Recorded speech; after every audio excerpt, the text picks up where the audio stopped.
Hey, what's going on out there? I'd like to welcome you all to Water Your Soil. So this video right here, I'm going to talk about the one credit card that I kind of regret applying for. If I could take back any of the credit cards that I have, I would take back this card. Now, to give some of you a backstory, I started off my credit journey and my credit card journey with a secured credit card back in 2015, early 2015, like January, February 2015. And prior to that, I had a Best Buy store credit card. I got that card like in 2006, but I ended up getting that card closed down because I had no clue what to do with a Best Buy credit card. I mean, I made my payments, but other than making my payments, I didn't know about utilization or anything like that, so I was just maxing the card out and using it, and then I set it to the side and forgot I had it. And once I forgot I had it, years went by and I no longer had the card anymore because they closed it down. By the time I wanted to have the card again, when I started getting more serious about credit, the card was already closed. But I started my journey with a secured credit card, actually two secured credit cards. The first one was a Discover card,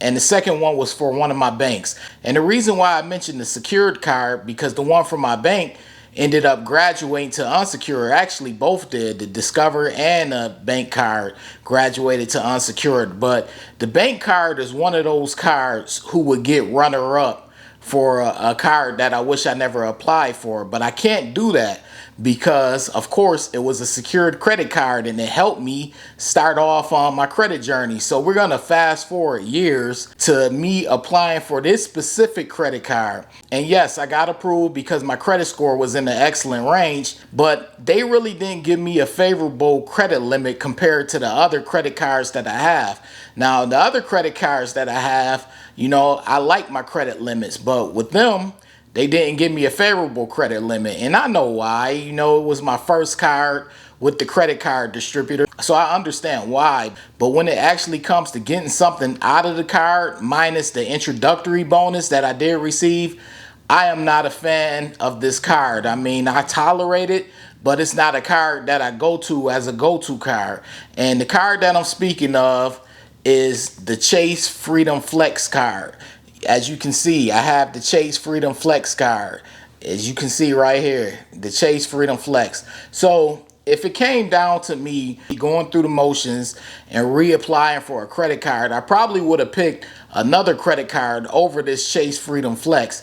I mean, like I said, I tolerate the card. I know I did a video about the card before and people came in the comments and they was like, oh, it's an excellent card. You just got to know what to pair it with and things of that nature. But remember, this is all case by case and these credit cards are all subjective. So out of all the credit cards that I have, this is the one that I favor the least. So this is the one card. If I was to apply for credit cards again, I would skip on applying for this card. Now you can get the most out of the Chase Freedom Flex. When I initially applied for this card, I didn't like the fact that they put from both Equifax and Experian. So I got 2 hits on my credit report. I know some of you don't care about hard inquiries, but I'm not a fan of hard inquiries, especially when it comes to applying for one credit card where I could go and I could apply for an American Express card and I won't even receive a hard inquiry, So I wasn't a fan of that, but that's not the reason why I wouldn't apply for this card if I had the decision again.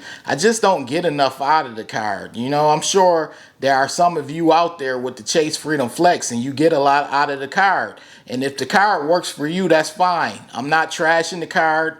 I'm not talking down on it. But what I am saying is out of all of my credit cards that I have, this is my least favorable one. And if it came back to redoing it all over again, I wouldn't have applied, especially if I had foresight in regards to, what they would have gave me for a credit limit and what I would have went through as far as the hard inquiry and just getting things out of the card in general. Now, the introductory bonus was great. Of course, I got $200 back in return for reaching the introductory bonus.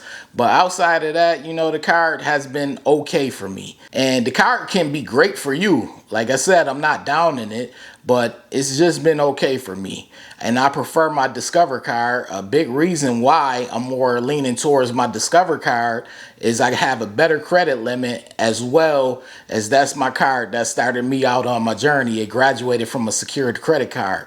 But anyways, if you're new over here and you're feeling the vibe, be sure to hit the subscribe button, turn on all notifications. That way you don't miss a video in the future, because I drop the videos often. Also, if you're watching this video, this goes for all of you. Make sure you hit the like button on the way out, because the like button helps the video circulate. It gets the algorithm going, and I'll appreciate if you do hit the like button on your way out. But anyways, this is Water Your Soil. I got some cool videos coming up soon, as well as some airport lounge reviews, so be looking out for those. I appreciate you all for watching, all right? I'm out. Wait. Before you leave, be sure to check out the description box below. That way you can have all the credit resources from Water Your Soil.